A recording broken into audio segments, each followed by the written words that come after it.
Last year, the East Coast experienced the tragedy of Hurricane Sandy. Many people lost everything. Thousands of people went without water, electricity, and heat for what seemed like an eternity. But for some in the world, lack of clean water, electricity, housing, clothing, education, even opportunity are part of daily life. Today, I'm at Riverview Studios in Bordentown, New Jersey, to speak with a compassionate humanitarian, an agent of change who thinks and acts both globally and locally.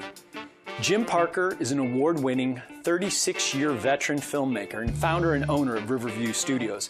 But more than that, he's traveled the world and witnessed firsthand people struggling to thrive in conditions that many of us can only read about, let alone fully comprehend. Jim not only gets it, he's answered the call. My name is Eric Anzalone, and this is What Matters Most.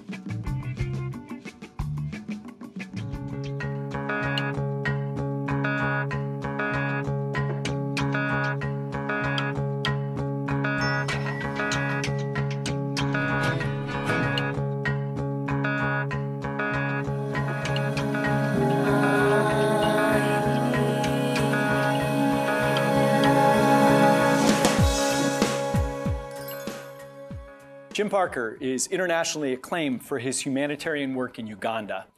He is the founder of the Parker Mother-Child Foundation, a non-for-profit organization dedicated to helping mothers and their children by bridging the gap between regulated government assistance and the actual needs of the recipients, providing direct aid in the form of scholarships and microfinances. Jim, welcome to What Matters Most. Thank you. I'm not kidding you. I don't know if you can see this, but really, and I mean this, I really do mean this. You're one of those people that have a light around you, you know? Seriously, you got it, dude. Power to you. Oh, thanks. It's the lights up there. I was going to say, this is a fantastic studio. Thanks. But Uganda is not just a few exits up the turnpike from here. And you've gone from creating videos and film to creating a foundation in Africa. How does that happen? I guess I was lucky. It's circumstances just fell into place. I had a client, and the client said to me, they came back from a trip it was a mission trip, and they came back from that trip, and they said, can you take this VHS tape that somebody shot and convert it into something nice? I said, well, I'll do my best. And I took that tape, and I edited it as well as I could, but it was a little bouncy. And so I said, you know, the next time that you're going, I'd really love to have the opportunity Had you been to Africa before? Never. Had no idea what to expect. But a year later, the opportunity came up. I had to come up with the money to go. Oh, you didn't pay your way? No. But you know, I decided it was something that it was an adventure, something I really wanted to do, and I took the opportunity and I did it. Had no idea what to expect. I mean, Africa's a foreign country. It's a exotic place. Yeah, we all just think safaris, right? Right. I mean, they got exotic animals, lions and tigers and bears. Oh, my. Yeah. And what I discovered, though, when I got there was that, yes, the terrain was a little bit different, but the people were just like you. They were awesome. They want the same things that we want. They want a good education. They want to have a productive career. They want health and they want their children to have a better life. But was it just one trip then that sparked this idea for a foundation, or was it a series of trips? It became a series of trips. I've been back roughly, I think it was almost 10 times now, starting in 2002. But the first trip was what sparked the idea. Mm-hmm. And why is it called Mother-Child? Well, I had people that were giving me advice, and I had a lot. We sat down and talked about it, and somebody said, you should start a foundation, because what was happening is I was sponsoring some people, some students. For example, when I first arrived in Uganda, I'd been there a few days, and we went to this big event. It was a youth conference, youth event. And I was taping and shooting footage and talking to people, and two young girls approached me, and I guess they were probably about 12 and 13 years old, Jane and Olive, and they asked if I would sponsor them in secondary school. No, I said, well, you know, let me think about it. You know, I don't know. I wasn't so sure. Wait, because I'm just picturing these two adolescent girls coming up to you. I mean, does that happen a lot to Westerners over there? Like, please sponsor me? Do they just look to all of us as possible sponsors? I think the fact that number one, I was the only one in the community there with white skin. I come across, I'm wealthy in comparison because I was able to travel there. And for somebody in Uganda to travel here is almost an impossibility. It's so incredibly expensive and so difficult, so challenging. You can't get a visa if you're poor. If you're poor, you're just precluded from getting a visa. That's not acceptable. So for me to be there meant that I was obviously wealthy. And I felt wealthy, although everything's relative, you know? Sure. Well, when these girls, I was going to say women, but girls ask you for sponsorship, you know, only thing we have to go by is, well, how much schools cost here, but how much are the schools? If you want to go to school, to secondary school in Uganda, it's not free. It costs about $350 to $360 a year, almost $1 a day. Which is a lot to them. It's correct? About a 1 day's income for many families. $1 a day. Yeah. Wow. Okay. So if you have several children, you're lucky if one of them or two of them might actually get to go to school. And the boys always have the preference over the girls. Hence the decision to make it focused towards women and children. If you educate a girl in Uganda, that girl goes back to assist her family. She'll assist her siblings. She'll educate her entire community, and her entire community is uplifted. If you educate a boy, the boy may marry, he may go off, he may get a job. You're educating one person. It's just the way things seem to work. Right, and it's not, I mean, listen, any of us that were around in the 70s, we know about Uganda because of Idi Amin. By the same token, my daughter, who's 15, she knows about Uganda because of Kony 2012, what happened with the LRA in this. So what I know of Uganda is just war, violence, you know, corruption. These things have to affect getting an education, not just the money. It's got to be, it's hard to get an education, correct? Absolutely. In fact, Jane is from the north. She was from the north where Kony was operating. She was a refugee. She had escaped to the south. Flavia, one of our other students, was a refugee from the north. She's an orphan. She lost both her parents and the rest of her family to the terrorists. It's horrible, the fact that, I mean, trying to survive in a country where you can't count on things and where you're on the run and you're escaping and you don't have a home anymore. Do you, not to stop you, but you being a Westerner, the many trips you've made over there, have you been involved? Were you ever scared? Were you ever involved in any of these civil wars? Fortunately, no. We tried to stay away from those areas in the north. There is a geographical barrier. There's a lake. Is that Victoria? Or is that on the other side? No, to the north is Chiyoga. As you're going north, it's about 4 to 6 hours to get up to Gulu from where we were staying in central Uganda. Gulu is where the terrorists were, that territory is where the terrorists were. The LRA, right? Or the there LRA, other groups Lord's too? Resistance Army. Although I'm not sure how they came up with that name. I know. Well, aren't they sort of Christian-based, or their philosophy is sort of Bible? Presumably, yeah. Yes. Yeah. Although, how can you justify terrorizing and rape and pillage and murder? Well, you know? I think you could argue that almost half of the wars that have happened on this planet were religion-based. Yes. But anyway, that's a whole other show. So, so you never then were exposed to any of that? We stayed away from that area until the terrorists were gone. And then the last trip, I went up to the north to visit, and we went to where Jane had come from and where Flavia had come from. And yeah, so it was. But there were times when we would read in the newspaper about it. It was a bus was attacked and 30 people were killed on that bus, and you think that it's not that far away. Right. Yeah. Well, we take a lot of things for granted, our personal safety here in the United States, but also education, I think we take for granted too. If I were a young girl, that's kind of funny to think, but if I were a young girl and I were in Uganda, how would I go about, getting sponsored by the Parker Mother Foundation? What steps are involved? Well, we're a small foundation.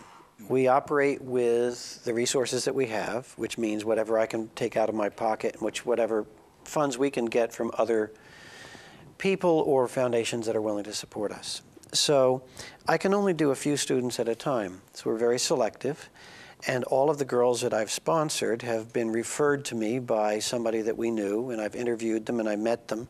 So I know the families, I know the students, and we keep in touch. I usually go back every year. I get reports from the schools. We know that they're doing well. In fact, the first two girls that I ultimately sponsored were, Jane and Olive. They'd come and ask me to sponsor them, and I said, I wasn't sure. Well, I took that leap of faith. After the first year, they did so well that I decided to renew, and until they graduated from high school, from secondary school. And it was very satisfying to see them graduate and do so well. Have any of them ever offered to give you money back or anything like that? No, and I wouldn't expect it, but No. I do send them little gifts every now and then. For example, I can load airtime onto their phones. Uganda's an interesting place. A lot of if you think back 50 years ago here, how life was 50 years ago, it's kind of like how it is there now. We had telephone poles and infrastructure. They bypassed a lot of that. They jumped right to the cell phones. The only way you can communicate in Uganda effectively is with a cell phone. And unfortunately, cell phones are expensive. Yeah.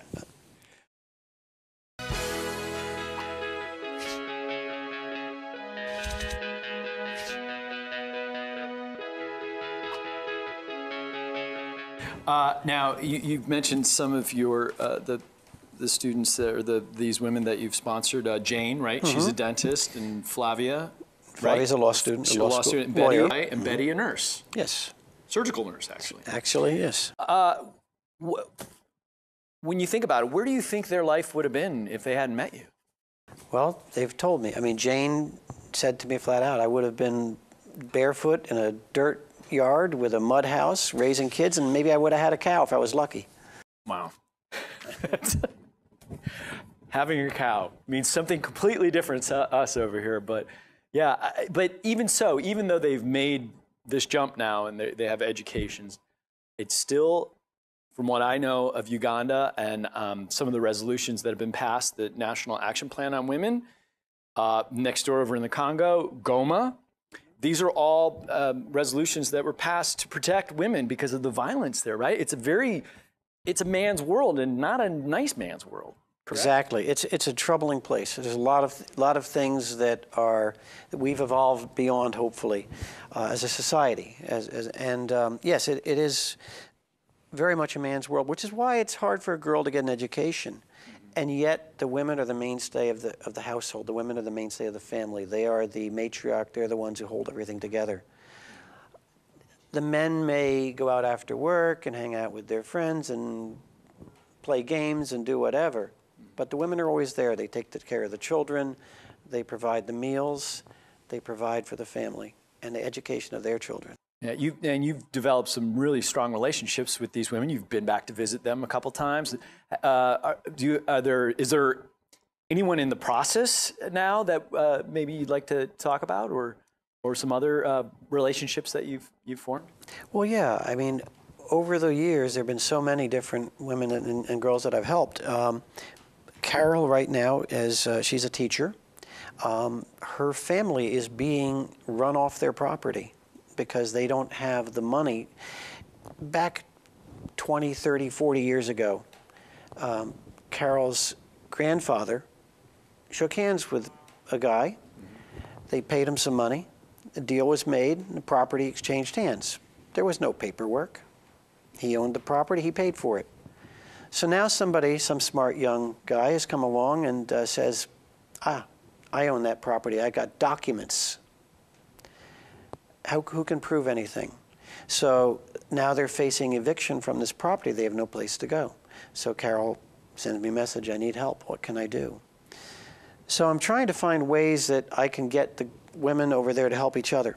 So I contacted Flavia and I said, as a new lawyer, help me out. Find me some solutions.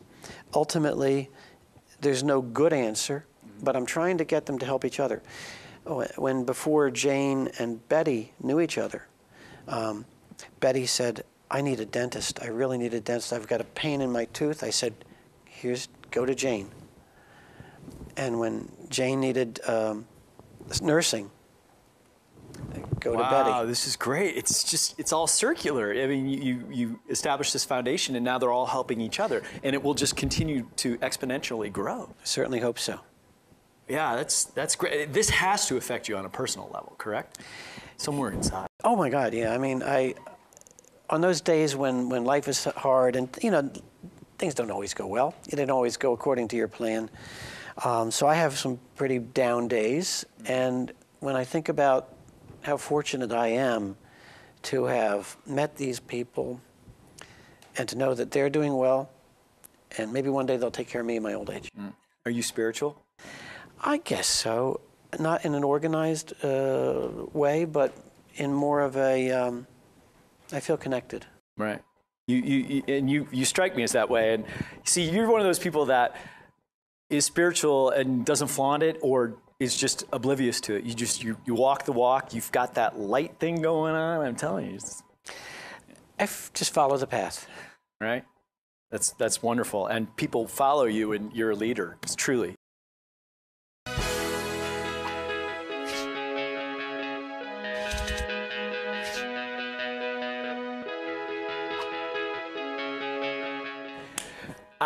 But you, because you just strike me as this way, I'm just curious, have you always wanted to make a difference in the world? I think we all do. I mean, deep inside, I think we all really want to do something meaningful with our lives. We want to feel that we've done something good. We've changed the world in a positive way. I've had so many influences. The biggest influence in my life was my daughter. Yeah. Your daughter, she works at the Trenton area soup kitchen? Yes, she was just promoted to director of programming there. So, just backtracking a little bit, what do you think, or do you remember what your first humanitarian, your first act of humanitarianism would have been, or? Hard to say. I mean, my parents always raised me to respect life, to respect other people, to put others' needs in front of my own. Maybe sometimes too much. Yeah. But I guess I always felt a connection with other people, and I tried to do what I thought was the right thing and not to take advantage of people. And you set a good example for your children.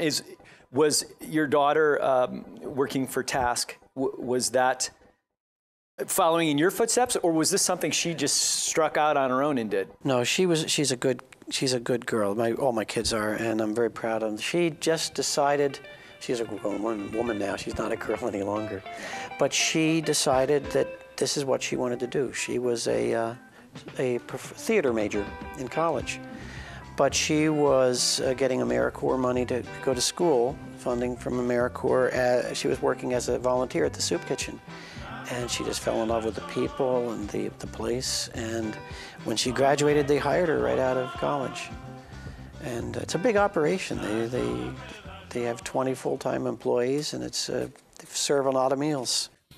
You're a father, a business owner. You created a foundation, and you spend a lot of time helping out over at the Trenton area soup kitchen. Where do you find the time to do all this? I don't know. Whenever I have time to sleep, I sleep. But you mentioned, my daughter really has been my biggest influence. She's the one who introduced me to the soup kitchens, and she sets the bar pretty high that I've got to live up to. And a lot happens over at the soup. It's not just a soup kitchen, right? You're involved in working to help people get their legs back, right? Get established again. Absolutely. I mean, the whole idea of the soup kitchen is not only to provide a nutritious meal, but to help people to achieve self-sufficiency, to help them work towards self-sufficiency. So we have an awesome adult education program. We had over 22 graduates that got their GED this past year. We have counseling. We have social workers. We have a health program. We have an arts program that is just amazing. And talk about self-esteem. When you are doing something that people react to in a positive way, whether it's playing an instrument or singing or performing, and you get that applause, I mean, it's such an incredible boost to your self-esteem. So that's an amazing program. Yeah, it just seems like you would call it something else other than the Trenton area soup kitchen. Should be like the Trenton area, come and get a life again. It's just because you do so much over there? Well, the people that we've talked to, the people that are our patrons are, for the most part, incredibly appreciative for the opportunities. And a lot of them will say they're very lucky. They're blessed. How far away is it from here? 10 minutes.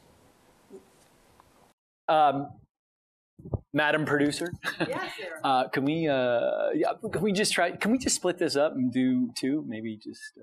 You know what? I think that's a super idea. Let's go for it. Cool. Do you mind? No, not at all. This is going to be a first for What Matters Most, but it would be great if we could just, we'll just go over there. If we're going to talk about it, we'll just go. Let's do it. Okay, cool. Let's go. After you. So it's just a short trip. Absolutely. Cool. I'm really excited about it. This is great. Great place. Oh, good. We got our chariot here. Jim Parker, a man that walks the walk, and well, now he's driving the car. You know, he gives without even thinking about receiving, and you know, reminding us all once again, it's the simple things in life that matter most. Namaste. Ready, Starsky? Ready to go. All right. If you enjoyed our program, please share it. Become a partner. We welcome your support as we continue to create enlightening episodes and meaningful programming. For more details, check us out at whatmattersmostshow.tv and on Facebook /Experience Nirvana. Namaste. When do you want me to hit my mark? At about where I'm like, I was lucky. I had a dream.